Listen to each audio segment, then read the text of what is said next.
Hello, everyone. It's Jayden for Student Pages. Hope you're all doing absolutely excellent. Once again, today we are here with another interview for you guys. We are here with the artist Tanis. How's it going? Good. How are you? I'm very good, thank you. So, a lot on your plate at the moment, Tanis. You've got your brand new single, The Bad One, out on the 12th of June. Super, super exciting stuff. Honestly, cannot wait for that to be out there in the wild. So, I guess to get us started, I just want to know how has developing that single changed you as an artist, and how has it inspired your creative process? Yeah, so it's I think there's a few steps. The song itself, I wrote it and composed it about 2 years ago, and it kind of sat in my backlog of unfinished demos for a while, and I was kind of searching through them and revisited it late last year, and I was like, you know what? I would love to take this song to a producer and kind of help me finish it because I think I'd spent too much time with it, and it's the reason why I kind of backlogged it because I was like, I'm not getting it to sound the way I want. And so yeah, I finished the song with this awesome producer called Danny Monk, and I have this kind of pulsing bass line throughout the song, and he really just brought that bass line to life by like all these little tricks that I may not give away right now. But yeah, he just helped me finish the song, and I'm just so happy with it because I work alone a lot, and it was so nice to collaborate with someone else to help like bring the ideas I have in my head to life. And yeah, it's a really special new movement for me musically, and also I think my lyrics are more or less the same as my identity, but this is really feels like a step forward as far as the musical production. Yeah, no, that's absolutely fantastic. I mean, it is crazy how long these things can sort of stay in production, from like the early stages to when they finally see release. It's like, yeah, I've heard stories of how long things can take to really get the ball moving. But it's like this obviously isn't your first, this isn't like your first exposure to this world because you were recently awarded the Broadcast Production Award, which is incredible. That was for Wildcard. How did that composition come about, and what does it mean to you to receive that sort of recognition for your work? That was, I mean, it's always amazing to win an award. But no, it was really unexpected. I briefly moved out to Los Angeles for 2 years for my film composition work, and I started working with this woman-run music composition company where they do albums for music for licensing, and it was kind of a way to keep me busy between projects, whether it was songwriting or film composition. And yeah, so I got this piece, Wildcard, commissioned for one of their albums.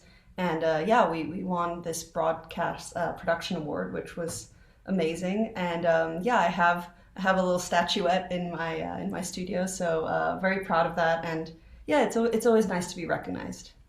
No, of course. No, that's fantastic. Honestly, no, as I say, massive congratulations on that. What an amazing thing to receive for something that you created. It's like that is, it's always wonderful. But I mean, something we haven't focused on yet, that maybe, we should take a look at is with your music in general.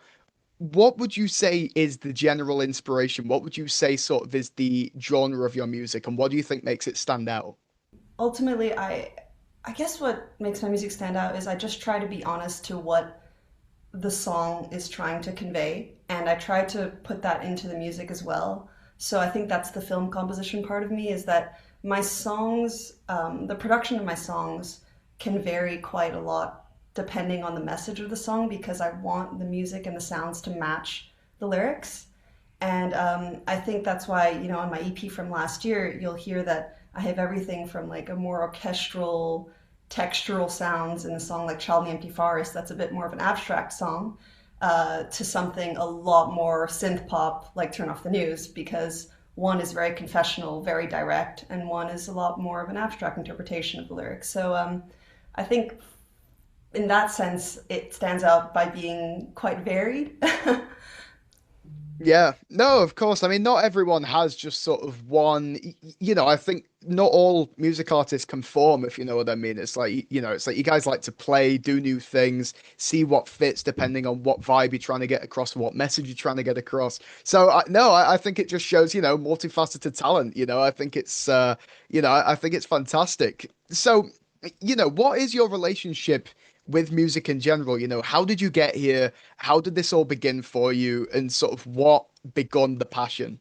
For as long as I can remember, I love music. I think that for me it really started because naturally I'm a very shy and quite introverted person, and I think for all my fellow introverts, we understand that sometimes socializing and making friends is not an easy process. And because of that, I was internalizing things a lot since a very young age, and music was like a great companion because it kind of kept my mind busy and kept my ears busy, but without having to force me outside of my shell, which I know probably isn't the healthiest thing, but it was very nice. And when I had little struggles, I would listen to the song I liked or play something on the piano, and I would just immediately feel better. And so I think I've just music has been my companion for as long as I can remember, and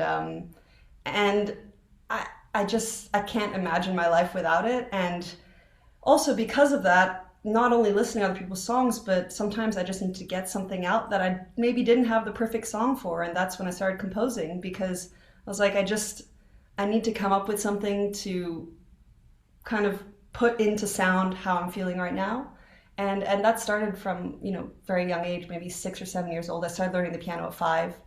And that just evolved gradually into eventually learning how to write, putting my ideas down into paper, learning how to record them, and all that evolved into where I am today.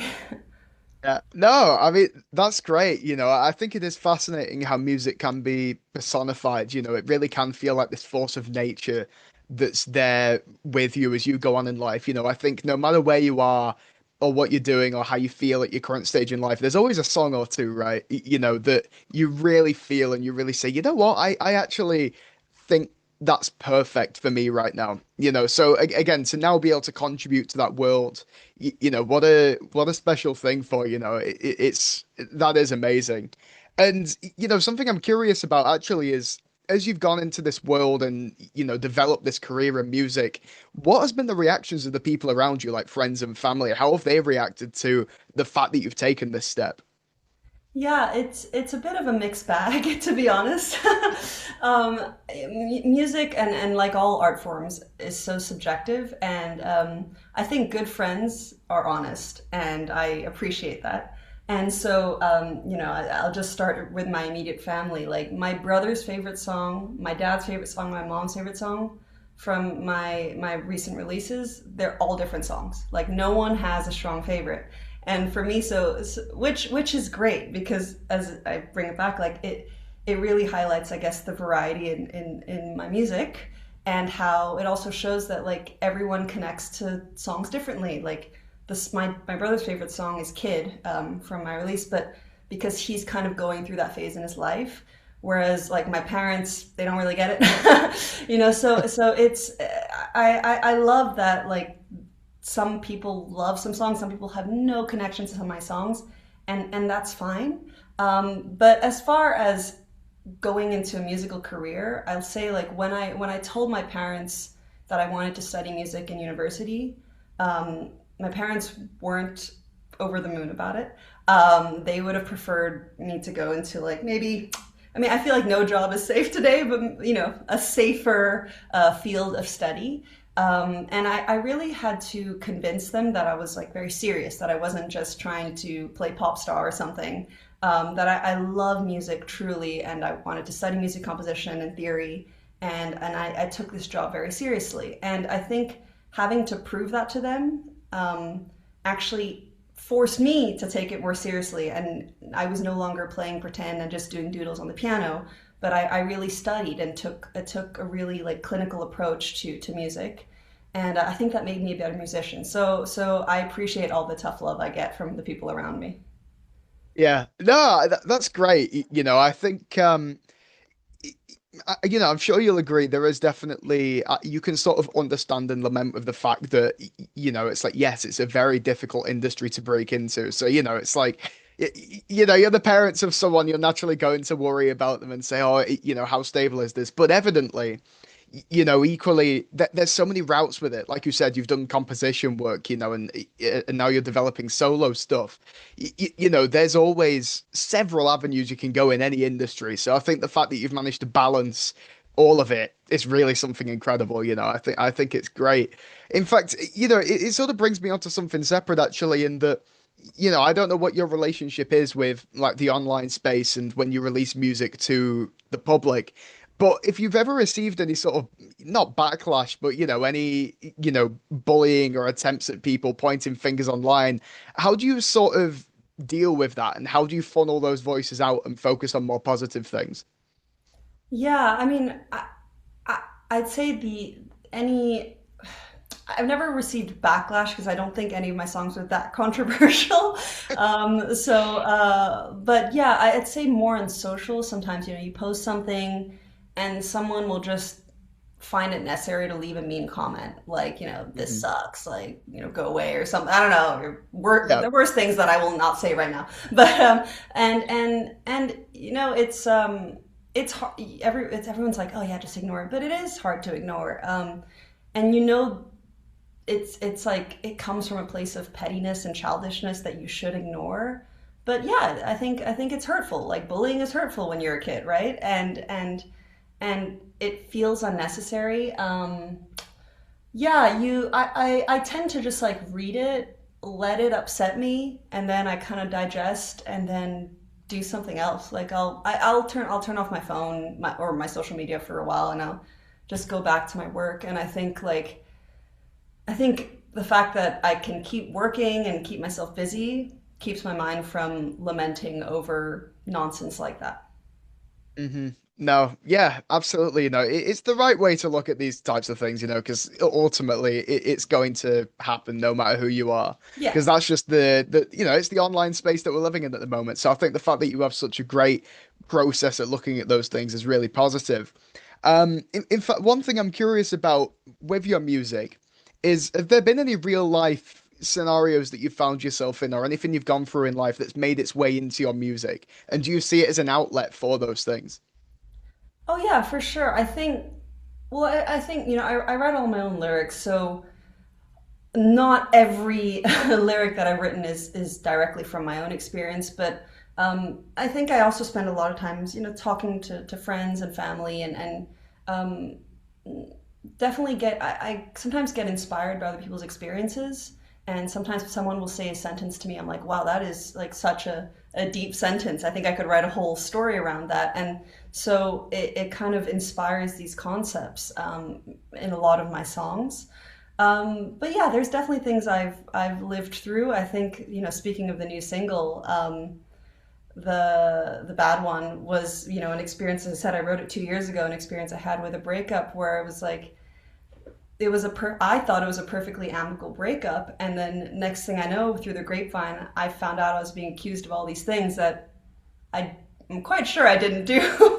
And it was really interesting because all our mutual friends had heard a completely different story than what I thought was the reality. And that was an experience I'd never lived through, and that inspired the song. So I think, yeah, it's a combination of my own experiences, but also others. Yeah, no, as I say, I think it's a really strong personal attribute to be able to take these things and turn it into something great. I think that's not something that everyone's capable of. So I think the fact that you can is fantastic. And so something we touched on earlier that I want to circle back around to is the producer that you worked with for this new song. I am curious just for your general view on how important you see it as for people working in music to collaborate and work with other people that are in sync with what you're trying to make. Yeah, I think it's definitely a balancing act. Um, Mhm. I think collaboration is important, but you need to keep trying to find the right collaborator because not everything is a natural fit. There, I'd say slightly earlier in my career, sometimes you're I'd say force is too strong of a word, but you're pushed into collaborations with someone because they're very hot at the moment or something like that. And then you find yourself kind of too shy to say too much or to go against their ideas, but you feel like you're losing your identity to theirs, and that suddenly is no longer a collaboration because your ideas are just being, completely covered up. And so finding a partnership that can like bounce ideas off of and really truly collaborate, at the core of its meaning, is actually harder to find than one would think, in music particularly, which is why a lot of times I do start projects on my own, because yeah, I don't want to offend anybody and I don't want to create problems. So sometimes, unless you can trust the person, because it's still, I think songwriting and is still quite confessional, and it's quite raw, and it comes from you. And so Mhm. you do need to have a form of trust when you bring your songs to somebody at an unfinished stage, because you don't want them to take the essence of what you've done and like damage that integrity. Absolutely, yeah, because, at the end of the day, you're bringing someone onto your project, and it's always fantastic for people to contribute ideas or say, would this work? But ultimately, it's your baby, isn't it? It's like this is something that you are developing. So yeah, absolutely. It's finding, like you say, it's finding sort of the balance of what's right for you. So obviously, us being student pages, one of our primary goals is to sort of give students the best advice we can about whatever industry that they want to go into. So in this case, with producing music of any kind, given that you've had such a lengthy experience, what would you say is the best piece of advice you personally can give to people who want to break into this industry?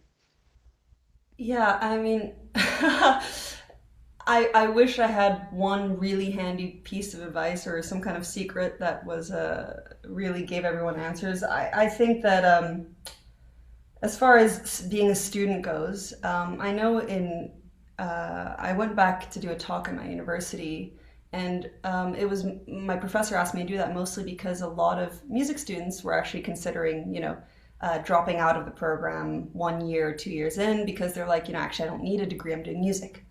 And one thing I really felt for me personally, as far as being a student, was that understanding your craft helps you become a better musician, a better composer. Because if at the core of it, you are not a good musician, you are limited by your own ability. And so I truly think that musicians do need to study and do need to be good at their craft, because once you're good at it, you can control it and you can push the limits. But if you're not inside that box, what are you going to do? So to push the boundaries, you do need to learn it. And I've always encouraged people to really take music very seriously and study it, because now, with the rise of AI and digital means, producing music is pretty easy. But I don't think that should be an excuse to not study and not follow through. Because if you love something, you should know and learn how to do it properly. So that's really my advice for students: is like, take it seriously. Once you're done, you have all the freedom in the world to experiment with what you've learned. Yeah, absolutely. No, I think that's great advice, especially the point about AI, and that, I'm a very firm believer that, you know, what makes music music is the fact that it's come from someone, the lyrics only have meaning and the flow of the song only has meaning because it's come from the person who's maybe experienced that or has first-hand experience with that. AI is not gonna, you can't train an AI that kind of thing. It's like I don't think it's not gonna hit with people the same way than something that's come from the heart of a real person. Yeah, not at all. Yeah, no, it's just not gonna happen. But I mean, yeah, this in mind, sort of, what has been the biggest challenge for you so far in your career, would you say? I mean, it's nonstop challenges in this career. Well, I mean, sometimes it really feels like you're banging your head against the wall. And as far as it is a freelance career. You're an independent, so there are ups and downs all the time. And I think the biggest challenge is not getting down on yourself when you have those down periods. That you have to try and remind yourself that these little dips are just part of that overall forward momentum, that this trajectory that you're heading on. Because yeah, there are real lulls where nothing is happening. You feel like everything's come to a standstill. No one's interested, and you have to find a way to like reframe things and keep going. And yeah, you receive a lot of people who are not interested in your work and who don't really think you have a future in this career. And yeah, you have to, I say, like, stay strong and find that belief in yourself. And I think that's the biggest challenge in this industry because people have a lot of opinions and are very quick to shoot you down. So you have to have some thick skin. Well, we all get there in the end. It's like like you say, there's ups and downs, but you really got to look at the positives. Because a lot of people, a lot of people aren't even going to experience that first positive. A lot of people never make it the first foot out of the door. So it is one of those things, isn't it, where you kind of you've always got to look at the fact that no matter sort of how far ahead you think you are, it's like another person thinks you're miles ahead of them, and the person behind them will think it's like Yeah, it's one of the, it's it's a never perspective. ending. Yeah, it's entirely perspective. But no, as I say, it's like it's different for everyone. But yes, massive thank you, Tanis, for talking to me today. It's been absolutely incredible. Just before we wrap up, I do want to ask, you've got the single coming out on the 12th. What else do you have in store if you're allowed to talk about it? And can we expect more from you after that song's out? Yeah, absolutely. So yes, we have the bad one coming out on the 12th of June. I'm playing a live show in Wimbledon, very intimate live show in Wimbledon on July 30th. So it'd be really cool if people want to come to that. It's just me and a guitarist, so and it's in a lovely like art studio, so very intimate. Get to speak to everyone, and yeah, I have two more singles coming out later this year. Again, both sonically very different. So really looking forward to releasing those. And yeah, that's pretty much it for me. Yeah, wow. No, honestly, it's like as I say, I just wish you the absolute best of luck with it all and massive congratulations on all your success so far. It's really incredible. Thank you so much. Thank you for having me. No, absolutely. It's been a pleasure. So, yes, thank you ever so much. And thank you to everyone at home for watching. And we'll see you next time.